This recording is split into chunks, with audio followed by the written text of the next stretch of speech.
partout, j'espère que vous allez bien. Moi c'est Osgur de la clinique Bella. Alors je vous explique. Comme vous le savez, j'ai effectué l'intervention il y a à peu près 2 mois et demi. Donc comme vous pouvez le voir, on avait fait la transplantation au niveau de mes golfs. Au niveau de ma ligne frontale, on avait rectifié ma ligne frontale que je trouvais un peu haut par rapport à ce que je souhaitais. Au niveau de la zone donneuse, donc vous pouvez voir que ça a bien repoussé entre temps. Et aujourd'hui, j'ai décidé de couper au ciseau et de vous faire partager ce moment pour que vous puissiez voir l'état de la zone donneuse et comment s'y prendre après avoir effectué une greffe de cheveux pour pouvoir se couper au coiffeur.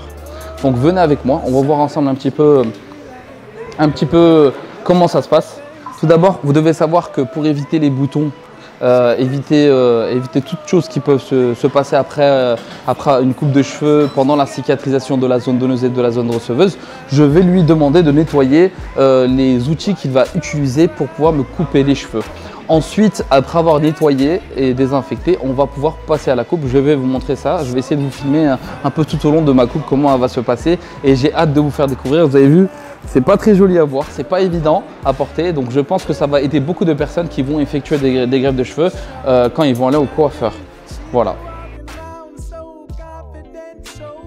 Donc nous revoilà. Alors je vous explique. Je suis avec mon coiffeur Eshref qui est juste à côté de nous. Ça va Eshref? Vous allez bien? Bon, il parle pas français, donc je vous explique. Là, il va stériliser directement. Gal, il va nettoyer, donc un maximum. Hein. On est dans un coiffeur, donc il va faire le nécessaire. On va nettoyer en premier lieu. Pourquoi? Parce qu'en fait, juste avant, il a coupé pas mal de personnes. Et comme vous savez, c'est un nid à bactéries. Donc on va devoir prendre soin de nous avant tout pour pouvoir faire nos premières coupes de cheveux après une greffe pour éviter les boutons. Donc maintenant qu'on a nettoyé, on va pouvoir commencer. Donc j'ai hâte de vous montrer et on va regarder étape par étape pourquoi on va prendre le ciseau que la tondeuse, sur quelle zone on va pouvoir utiliser la tondeuse et non pour nos premières coupes après avoir effectué une greffe de cheveux. Voyons voir.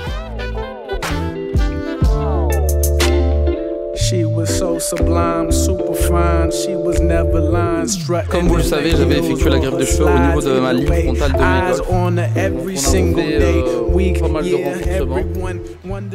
Comme vous pouvez l'observer ici, ça a commencé à repousser, mais c'est encore trop tôt pour pouvoir avoir une repousse vraiment visible. Je pense qu'on aura besoin encore de quelques mois pour pouvoir constater vraiment à l'œil nu que ces cheveux commencent à sortir. C'est pas une étape facile parce que vous avez vos cheveux qui poussent en même temps et vu que vous avez coupé le jour de l'intervention la totalité, ça repousse tout en même temps. Donc vous avez une tête peut-être qui... voilà, c'est pas trop sympa quand on sort dehors, on a besoin de camoufler. Et aussi on porte la casquette. Alors je vous explique. J'essaye de porter le minimum possible. Par exemple que je suis dans un rendez-vous ou au restaurant et je suis gêné. Je vais le porter 2-3 heures maximum et ensuite je vais l'enlever. Je ne le porte pas du matin jusqu'au soir. C'est super important à savoir. Donc voilà. Ensuite, est-ce que je vais couper le dessus? Non, je ne couperai pas le dessus. Pourquoi? Parce que les cheveux qui sont présents vont me permettre de mieux camoufler la zone qui a été transplantée pour pouvoir... être plus à l'aise, donc je ne couperai pas au-dessus, je vais seulement couper les côtés pour enlever de la masse parce que ça fait trop bomber. Alors, j'ai commencé au ciseau. Pourquoi, vous allez me dire? La zone greffée. Donc sur le protocole post-opératoire, je n'ai pas encore atteint le temps nécessaire pour pouvoir commencer la tondeuse. Donc on commence par le ciseau sur une période et ensuite on va passer à la tondeuse. Mais sur ma coupe à moi, je vais utiliser la tondeuse, je vous explique. Vous avez la zone donneuse, donc elle est à ce niveau-là. Mais vous avez la zone en dessous. Je voulais checker vous avez la zone en dessous. Donc vous avez la zone ici, vous avez la zone ici qui n'a pas été touchée, vous avez la zone ici. Donc ici, je vais prendre à la tondeuse.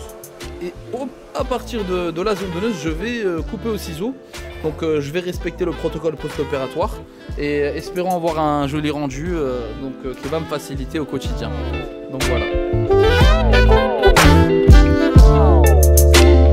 She was so sublime, super fine. She was never lying, strutting in the heels or her slides. Either way, eyes on her every single day, week, year. Everyone wondering how she does it with no fear. All that confidence, was it heaven sent? Does it come within? Does it come run out? I don't know. Et voilà, nous venons de finir ma coupe de cheveux. Comme vous pouvez le voir au niveau de la zone donneuse, donc c'est nickel la cicatrisation.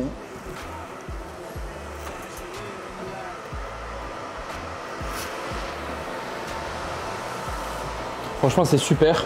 Donc là, je vais les peigner comme ça le temps que ça pousse bien. Donc ça sera bien camouflé.